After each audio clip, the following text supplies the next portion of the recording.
I am not very good most of the time at waiting, whether it is in the drive-thru or stuck in traffic or waiting in line at the store. I tend to be at those times very impatient. And I'm only guessing, but I suppose I'm not the only person who is not good at waiting either. But Advent is the season, my brothers and sisters, reminds us that we are waiting. We're waiting and watching. We are living always in eternal hope. And we know that Jesus is coming. We begin the season of Advent in preparation for the celebration of Christmas. In some ways, we spend Advent looking also to the past when Jesus came 2,000 years ago. But Advent is also a forward-looking season. First of all, we're looking forward, waiting and anticipating the celebration again of Christmas Day, in hopes that Christmas will be a festive and joyful and grace-filled time for us, and we will pray and meditate on the true meaning of that day. However, Advent also looks forward to another day in the future, and that's when Jesus Christ will come again to judge the living and the dead at the end of time. Just as Jesus came the first time in weakness as a baby to die for us, Jesus will come again, but this time in power, to assert his sovereignty over all creation. On that first Christmas day, his coming among us was hidden. On the last day, his coming will be made manifest to all. No one will be able to deny it. And it's about this day to come that Jesus is speaking in today's gospel. He will come at a time when no one is expecting him. It will happen suddenly and without warning. But before we know it, it will be the end. So Jesus is warning us not to frighten us, but to prepare us always for that great and wonderful day.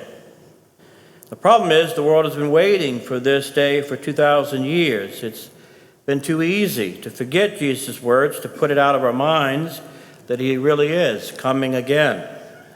And every now and then you'll have someone claim that he or she knows the day, the time that Jesus will come. They have always and will always be wrong.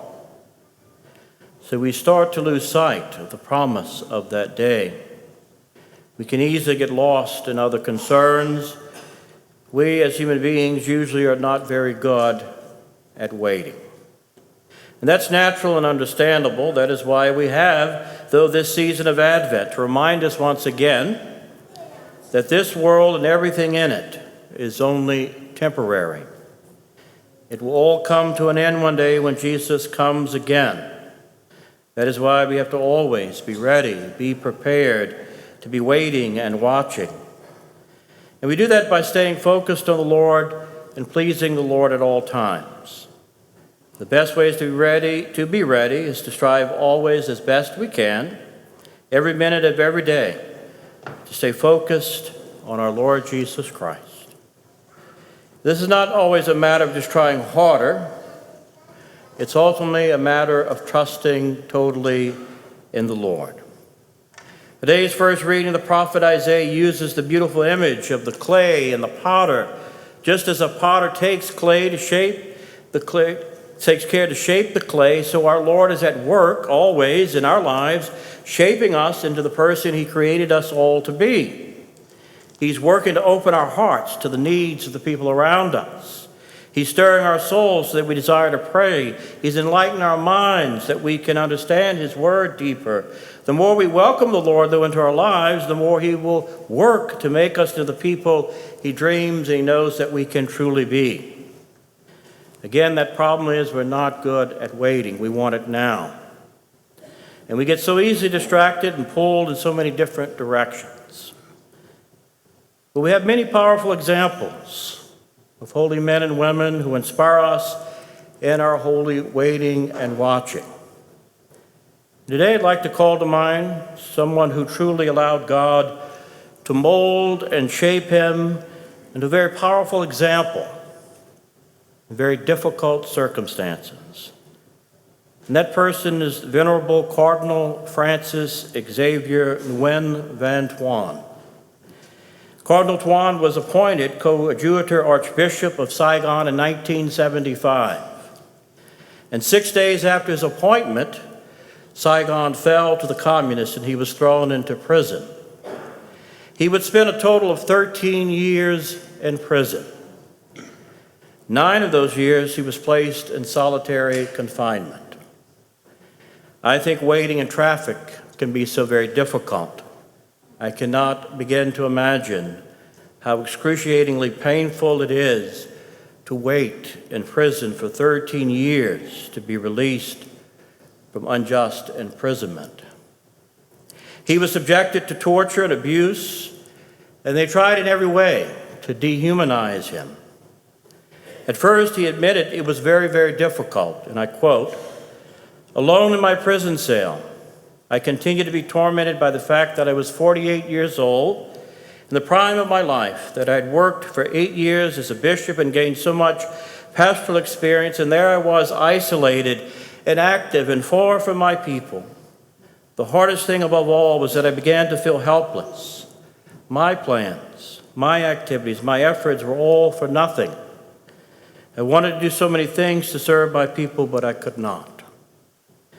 But then he began to think in a new and deeper way about the cross of Christ, of the sheer helplessness of the God-man who hung in mortal agony upon the cross. He too was immobilized. Cardinal Tuan began to remember he could neither preach nor administer any sacrament. Jesus too was helpless, and yet it was from there that he performed his greatest deed. He redeemed us sinners. Thanks to his help, I have never regretted my destiny. Archbishop Tuan sensed deep in his heart that night the light of Christ, and it totally changed his way of thinking. He recalled, "When the communists put me in the hold of the boat along with 1,500 other prisoners and moved us to the north, I said to myself, here is my cathedral. Here are the people God has given to me to care for. Here is my mission, to ensure the presence of God among these, my despairing, miserable brothers. It is God's will that I am here, and I accept his will." It became, he said, the moment of his liberation. And from that moment onwards, a new peace filled my heart and stayed with me for 13 years. Every moment thereafter, for all of his outward circumstances that conspired to thwart and even to kill his spirit, he would renew his will, fortified more and more by the grace of God to live in the present moment, and as he put it, filling it to the brim with love. And incredibly, in the midst of the horrors of that communist prison, he did indeed fill it with the very love of Christ. And one thing that sustained him this whole time was the Holy Eucharist. His family sent him wine in a medicine bottle marked medicine for stomach aches, and they sent host hidden in a flashlight. And each day during his years of isolation, around 3 p.m., the time at which Jesus died on the cross, he would celebrate Mass from memory, putting 3 drops of wine and a drop of water on the palm of his hand, together with some crumbs from the host. His hand became an altar. His cell became a cathedral. He would later proclaim, there were the most beautiful Masses of my life. It was during those Masses that he joined his sufferings to Christ on Calvary. He would extend his hands in the form of the cross, so it's better to become one with the crucified Jesus. And as he lapped up the precious blood consecrated in his hand, he would ask for the grace with Jesus to drink the bitter chalice and unite himself to Christ, shedding of blood. And when he was finally moved out of solitary confinement after 9 years, he was sent to a re-education camp where he shared a crowded room with 50 other prisoners. And when the lights were turned out for the day at 9 p.m., he would celebrate the Mass at his bed. And then he would distribute tiny pieces of the host to the Catholics present. He would also wrap some tiny consecrated particles in aluminum from cigarette packs to preserve the Blessed Sacrament, so that he and the other prisoners could have the Lord with them always, and to adore the Lord. One tiny cigarette paper tabernacle he would keep in his shirt pocket. Others he would pass to faithful Catholic prisoners, who during indoctrination sessions would secretly pass them on to other Catholics and other groups in the prison camp. At night in each of the locations, prisoners would take turns in adoration of the Blessed Sacrament. Indeed, in the midst of the horrors of a communist prison camp, Archbishop Tuan was sustained by the light of Christ's Eucharistic presence in his love. And he in turn strove to share that light of love to his fellow prisoners, but remarkably, he also strove to love the very prison guards who abused him. He successfully taught and evangelized many of his prison guards. He was so effective in doing that they were placed on a regular basis because he was so effective in bringing them to understand the love of Jesus. He would later, many of the guards he would learn would convert to Catholicism because of his powerful witness and example. Archbishop Tuan would later proclaim, "Only Christian love can change hearts, not weapons, not threats. It is love that prepares the way for the announcement of the gospel. Love conquers everything." Archbishop Tuan was finally released in 1988 and he was expelled from his country. But Pope John Paul II appointed him president of the Vatican's Pontifical Council for Justice and Peace, and he named him cardinal in the year 2001. Sadly, Cardinal Tuan passed away in 2002 of cancer.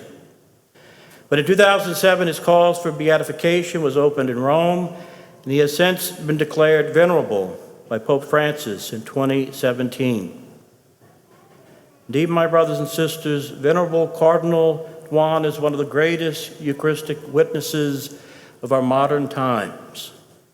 Jesus, the bread of life, continues to nourish and strengthen us through the awesome gift of the Holy Eucharist. If we are patient, if we're truly watching and always waiting, if we're willing to open our hearts and souls to Him, no matter what the circumstances, our loving Lord will mold us. He will shape us to be more and more like Him. No matter what challenges or circumstances we have to face in our journey of life, the Lord is always there for us, as He was so very powerfully there for Cardinal Tuan.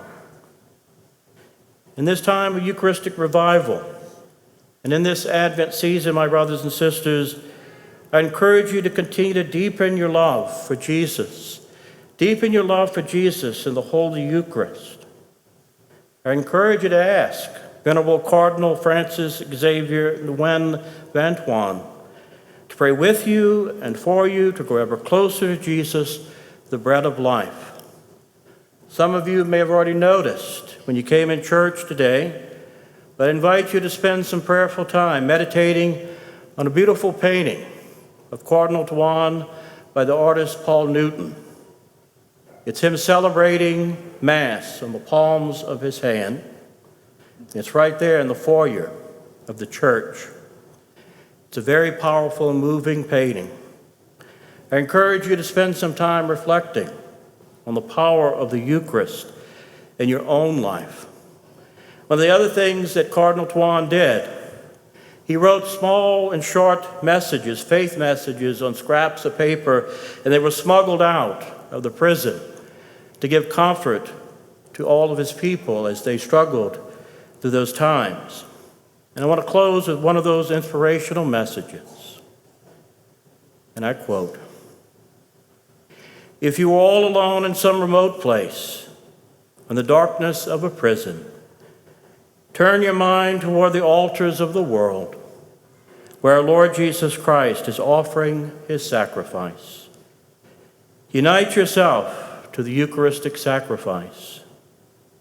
Then your heart will be filled to overflowing with consolation and courage."